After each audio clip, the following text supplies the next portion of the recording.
to everybody who came up. I just want to quickly say we do have to be out of this room by 10 a.m. So after the talk, I encourage everybody to connect and talk, but if the time is nearing 10, maybe bring the conversation outside.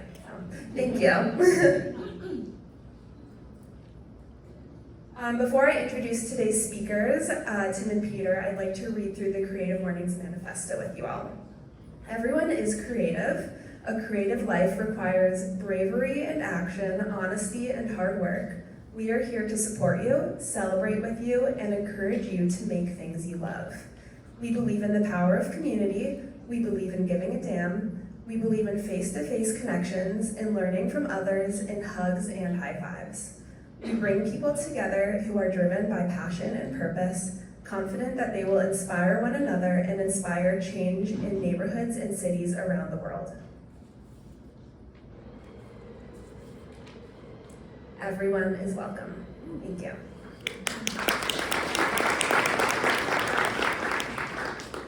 Our theme for January is Rise. It was chosen by our Tampa Bay chapter and illustrated by Miss Grit. Without further ado, I am honored to introduce today's speakers, Peter Platzgummer and Tim Bremner. Peter and Tim have deep roots within the Burning Man world. They together have helped make many projects rise high over Black Rock City. Peter is currently the Complex Art Project Manager for the Burning Man organization. He's responsible for the most complex artworks at the annual Burning Man event. Tim is a creative director, designer, and artist based in Oakland. He also leads the creative marketing team that I'm a part of at Marine Layer. He was the lead artist on La Victrola in 2016 and 2017 and designed and concepted the Hive Man-based pavilion, also known as the Burning Man, this past summer. Please help me in giving a warm welcome to Peter and Tim.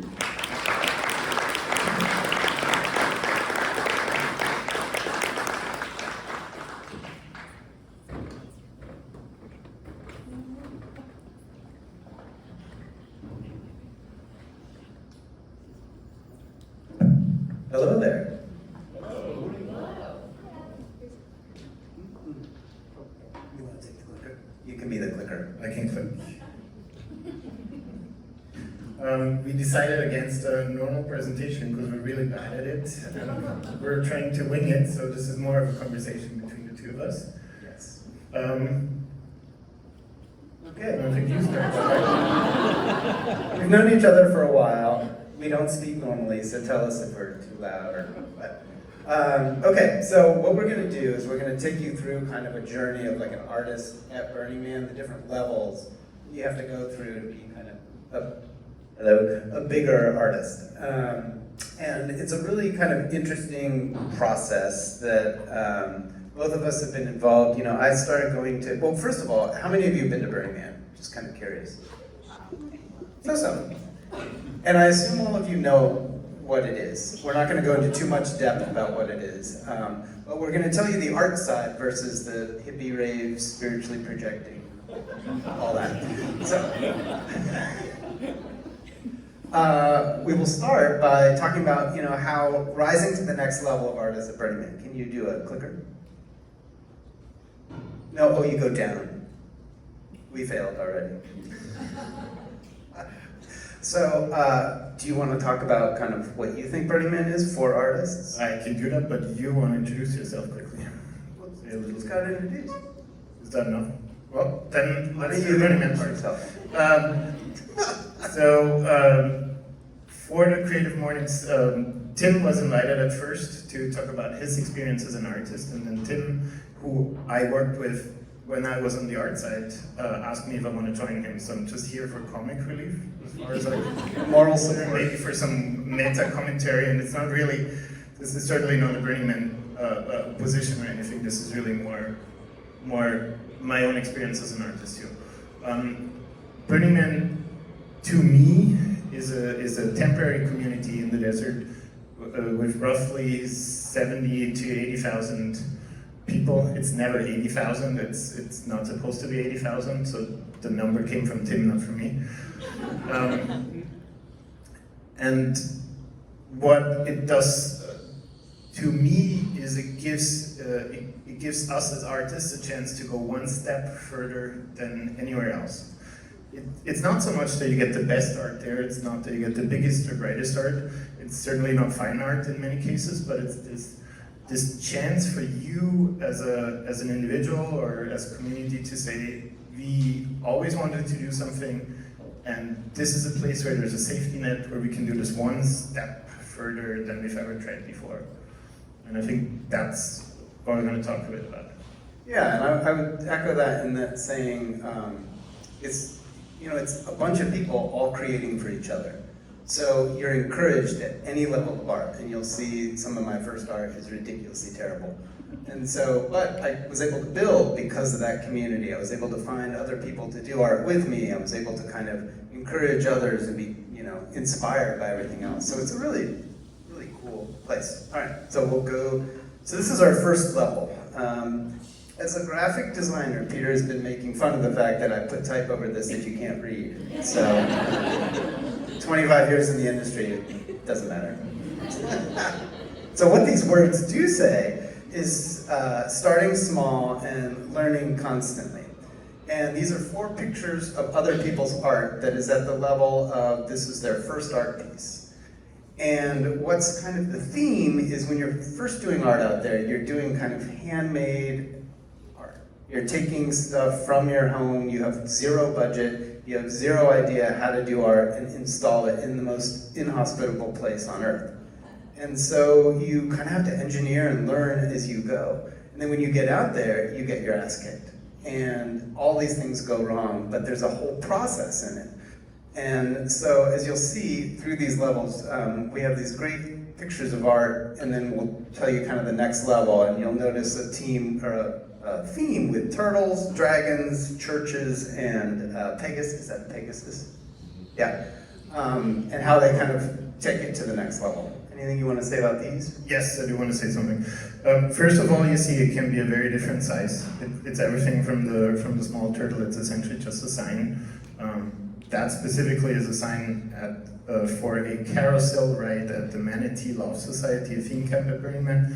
It can be something bigger, like Torch the Dragon, which is the dragon that you see on the upper right side. That is quite fun to watch, and it's certainly not a super beginner's piece. They're using essentially everything they have at home. They used old CDs to make the dragon shine. It can be something like the Marriage of Convenience, that's the church on the lower left end, which is certainly already a decent sized building. Like, not a lot of people make art that's 12 feet tall, but for our standards it's still on the smaller side. Or it can be art like Alebrijes, the last piece, where you have an artist who made art for a very long time, but decided to kind of go bigger than she's ever done, and that gives her a chance to try this out. And now let's see what Tim did. Yes, so as you see, this is my first piece called Mini Tropolis. So I have been going to Burning Man since 2001. So I spent 9 years just not doing anything out there, but like designing little stickers. I'm a graphic designer, doing kind of that stuff. So this was my first sculpture, and basically looks like a bunch of sticks in the mud, and that's okay. So why don't we go to the next page?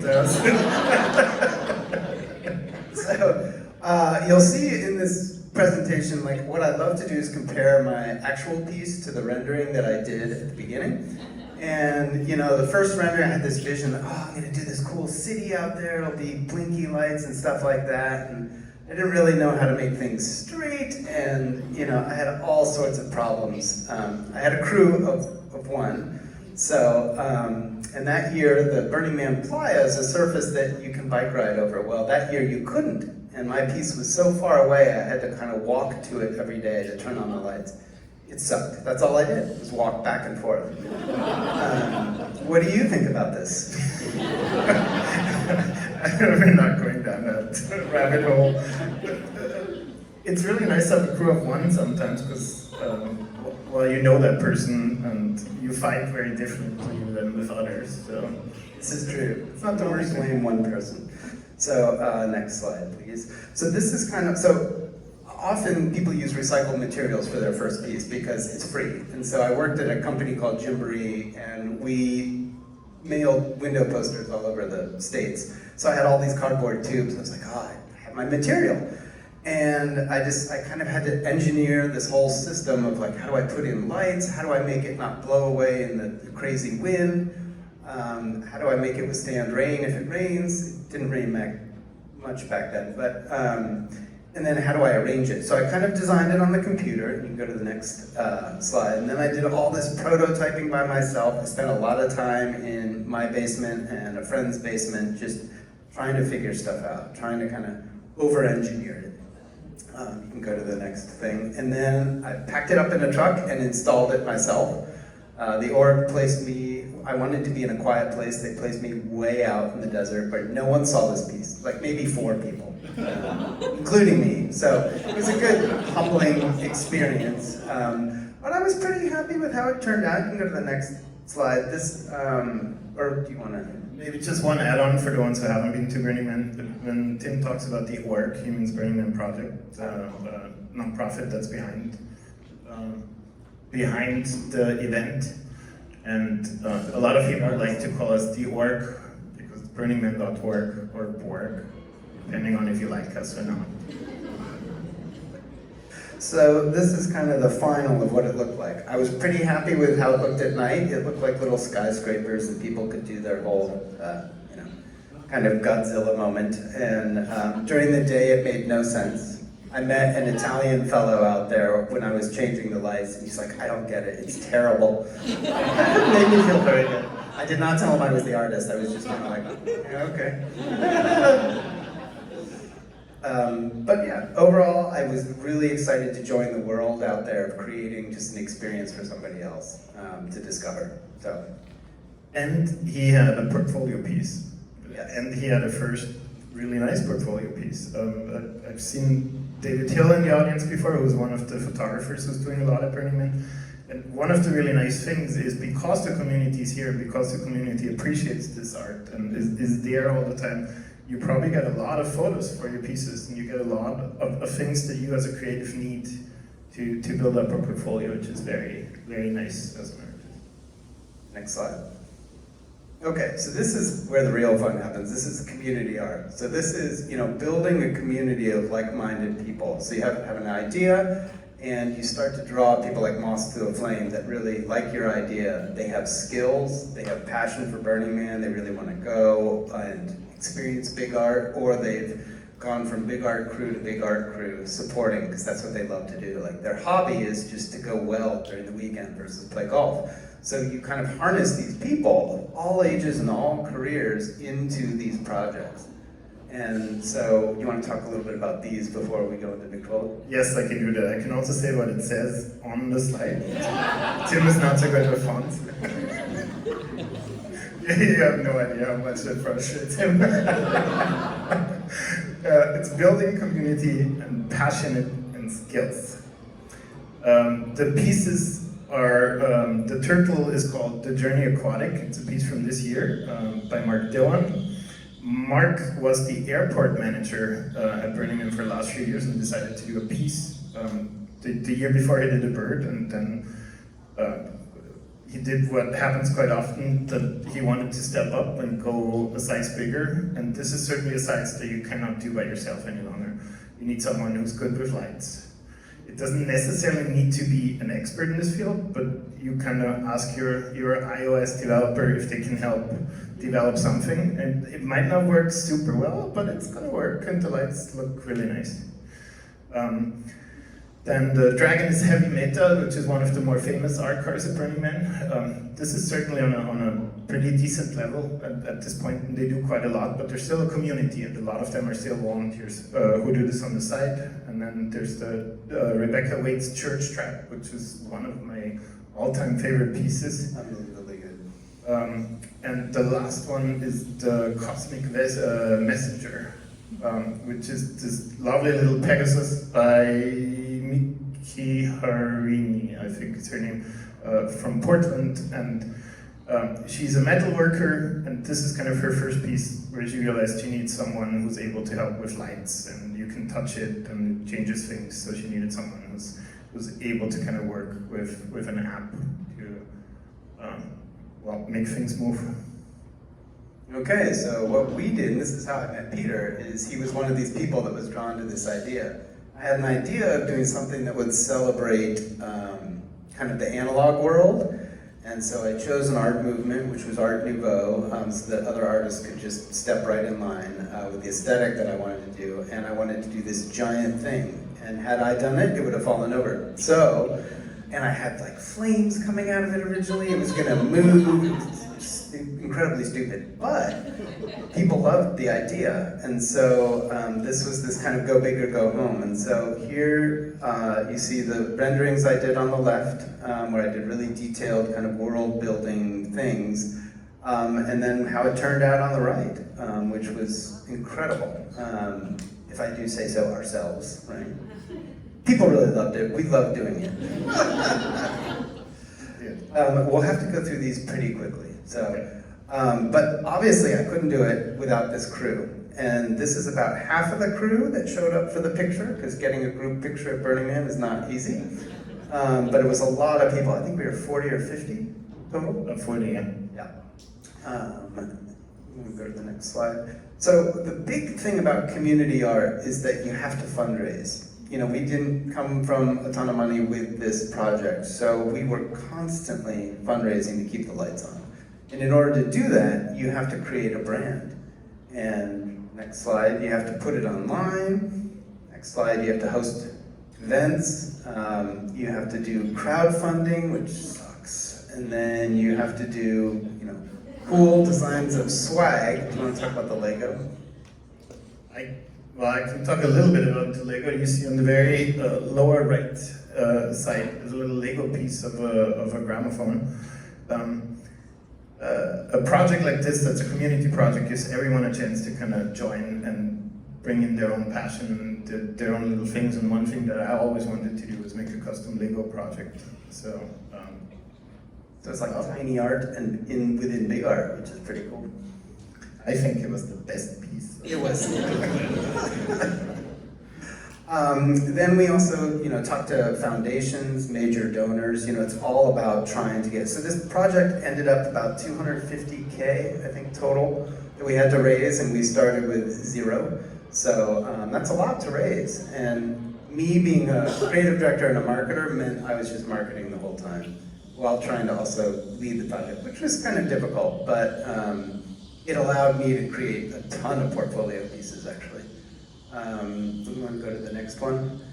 Then, you know, you have to design in systems to do this type of work. So, you know, you need to be able to have teams of people that you trust doing welding, doing, you know, lighting, doing performing. Like, we had a whole group of people, stage managers, performers, everybody that was kind of doing their thing. We had to keep it all aesthetically cohesive. So I had to design, like, just think about all these different systems that people could kind of fit themselves into, both production systems as well as artistic systems. One of the funny things on this side is a lot of the people, a lot of the creatives that come to the event and want to bring art come from a two-dimensional background. Like their creative world is on the screen, on the PDF. And now they have to translate that into 3D, and to me it's kind of fun to see how Tim as a 2D artist is starting to kind of change things into 3D. So you see that stuff is still kind of folded together, like it's not round. It's two pieces that can stack in each other because they're both two-dimensional. I have to work with just very rudimentary. Yeah, my models are hilarious. So.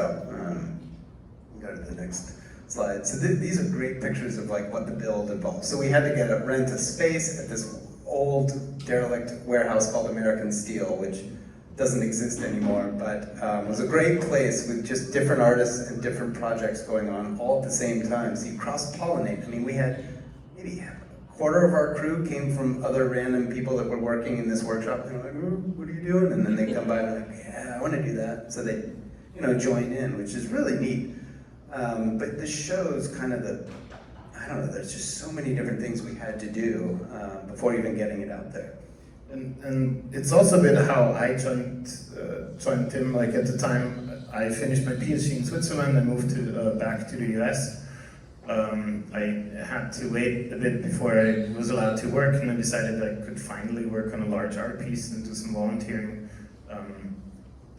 I met Tim, and I did some classic volunteering. Like I always wanted to do more welding, and started to weld. And after about 2 weeks, I said, "You guys are awesome artists, and you're horrible, horrible project managers. Let me help." Not all of us, but yes. Then Peter, showed his skills, and immediately we were like, all right, this guy needs to help at a bigger level. And so we definitely empowered him, and we had a management team of about 4 or 5 of us. One, running marketing, running sound design, running kind of the art, stuff like that. And we really needed help in wrangling all these people. Because managing volunteers is difficult. And especially when you get out onto the playa, which is what we call Burning Man, out there, things are even crazier. And so you really need people that understand construction, weather, engineering, stuff like that, to be able to troubleshoot. 5 minutes? Okay, so we need to kind of... We'll speed up. I think the one thing, because it relates to the theme, when you see the rise, like this gives you a chance to kind of rise up and do something more than you did before. Like I did project management, but I didn't do it in this kind of weird level. We have IT people who never really did a small project by themselves that really kind of scaled up. And I think the scaling up is one of the big nice things. And it's not just the scaling up, it's the fact that the community around it is appreciating it and making you feel safe while you do it. Yep. Okay, so these are just pictures of how beautiful it turned out, which we're really happy with. And, yeah, so it's pretty cool. And then it's on display permanently, because often art that goes out there then goes nowhere. And we were really fortunate to be able to place it along the bay in Point San Pablo Harbor, which is right by the Richmond Bridge. So you can go out there and see it, and there's bands that play on it, so still its original intent of being able to showcase old music and stuff like that. There aren't many DJs that spin on it, unless they're friends with us, like Marty, but we also sold it, so we actually make money. All of us together made a full $1. Oh, yeah. We haven't been paid, and I haven't paid it out to the crew yet. Yeah, he doesn't share that. I wish. So the next level, we'll just go through this really quick, is kind of going pro. And this is where you work with, so the words they say, fully funded professional experts. So it's not that money's no object, but you have funding, you don't have to worry about fundraising. And you're able to get really professional people in to be able to do super complex things. And with these type of pieces, there aren't any seams showing. Like it's just this kind of perfectly engineered thing. Everything can still go wrong, as you'll see what happened with the man when it rained, but it's just a different level. And so, do you want to talk about the pieces quick, or? Well, very quickly, like you have very different sizes. As you can see, the turtle is Cosmic Messenger by Martin Taylor, who's from Oakland. It's not a big piece, but it's superbly done. The dragon is Electra by Sean Orlando and Engineered Artworks. That's the one where I was the project manager. Like that was my first full-time job in the art, was building this kind of stuff. The church is Sanctuaria, one of the big art pieces on our Horizon Playa, and the last piece is Wings of Glory by Adrian Landon from Reno. Yep. So, and the budgets for these are in the millions or hundreds of thousands, like really, really nice things. So, I was given the honor of submitting a design concept for the man this last year, which got chosen, which was pretty cool. The theme was Animalia, and so I decided to make a big beehive.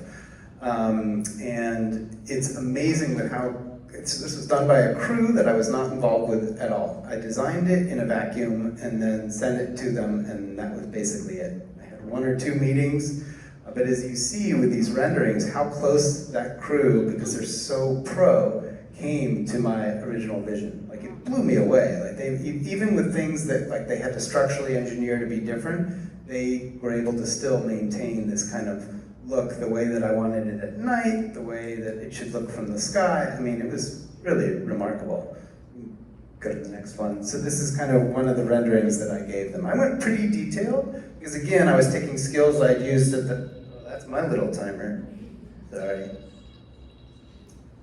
I was using the skills I learned during the Victrola process to kind of go to the next level. Like, I'm like, I know how they need to build this. I know what they're gonna run into, you know. And so I kind of designed it in that way. We'll go to the next one. And then there was this build that happened and I wasn't there. Peter was working on all of his other projects and lovingly sent me photos so I could kind of keep track of what they were doing and see it unfold, which was an incredible experience. And then, you know, these are just cool shots of it. I think we pretty much end with cool shots. Maybe one more thing. One of the really nice things about Creative Mornings that I saw this morning was the manifesto says creativity requires bravery and action, and I think that's essentially what we went through. It's being brave enough to go this one step further and doing something that we've never done before, and trying to find other people because we're realizing we need help. And that's exactly what we did here too, when we went up on the stage and said, we can do this. I'm not feeling comfortable being up here, but I'm still going to stand here and tell you about my business or about my needs or whatsoever. And that's about my little philosophical part about the RISE part, that you need these kind of spaces that make you feel safe. And I appreciate the organization that I work for because that's what we are offering to a lot of people. I appreciate this because that's the same. It's offering this kind of space of safety where you can discuss creativity. Exactly, and I think you can only move as an artist up with a community. So more kind of pretty pictures of the lights, and it rained, as everyone knows. I did get a piece of art on the front page of the New York Times, so I was very proud to show my dad.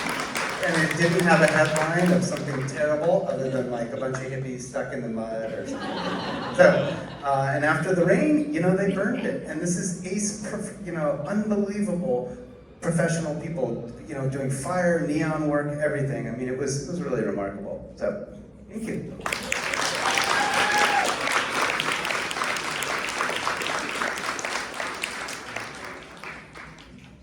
Time for maybe 2 or 3 questions. So if anybody wants to ask Tim and Peter a question, just raise your hand, and probably 2 or 3 questions.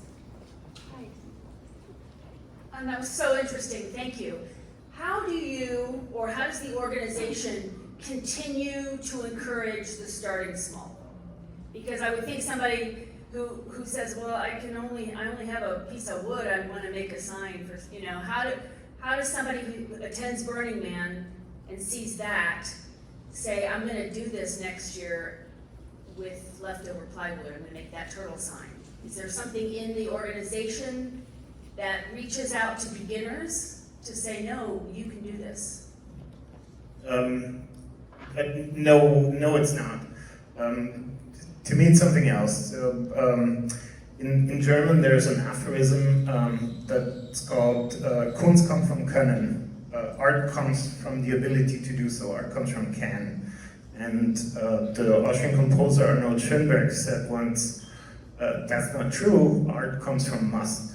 And I very much believe that that's the case, that art comes from must and from the inner need to do something. And I think when you're out there, that's what you realize, that you want to do this too. And then you see some crappy art, like Tim's rose.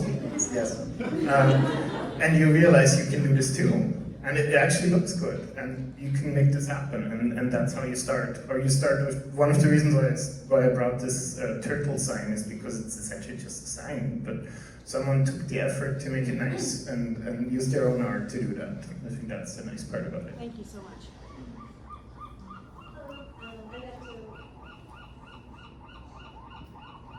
Hello.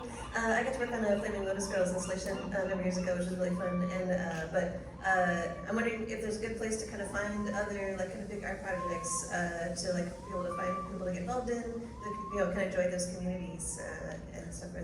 I think there is. I mean, there is certainly on the org site when they announce honorarium projects and people looking for crews or the newsletter. There's always options of volunteering, and you can find out about the crew. And they have kickoff parties like we did, where they kind of present the art piece, and people can join. So one of the most wonderful parts about Burning Man is that it's not just in Black Rock City, but all over the world. And it's the regionals. And my colleague Iris is actually here, or was here, who is the head of regionals. And one of the regionals groups here in the area is the East Bay Burners, and they usually have meetups where they kind of invite all the artists to share if there are any volunteer opportunities or whatsoever, and that's really the best place to go. Thank you. Oh, yeah. Okay, we have time for one more question. What are you guys working on next? What are you guys working on next? Well, actually, one of the great things about the community is I am not going to Burning Man next year, but I'm working on somebody else's project. Right now I'm designing a logo, and then I might do some other little things just because I love the community. But I'm very happy to not be going. The last couple of years have been a little rough, and it's weather. I'm old. And then I always, I've got 3 or 4 ideas brewing of something. I mean, it looks like I do something every 7 years, so maybe in 7 years I'll finally have something else, but I don't know. About you? So my job at the moment is that I'm responsible for the biggest or most complex art pieces out there, and it's usually around 40 to 50. Including the temple that got announced 2 days ago. So that's one of them, and then a lot of the other pieces are coming. So my main job is supporting artists and making sure that they're successful, and that's what I'm doing. And then sometimes I call my artists and say, I'm coming to you and I'll be there for a day, and I will only weld, or I will only cut wood, and I don't want to talk about your piece. I just need to get my head free. Let me do this. So that's certainly going to happen too, but nothing specific. Thank you so much, both of you. Thank you all for coming.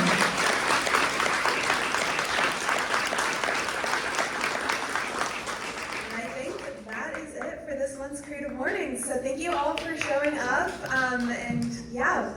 Like I mentioned, we have to be out of here by 10 a.m. So if we could maybe bring the conversations outside, that would be amazing. But have a great rest of your day.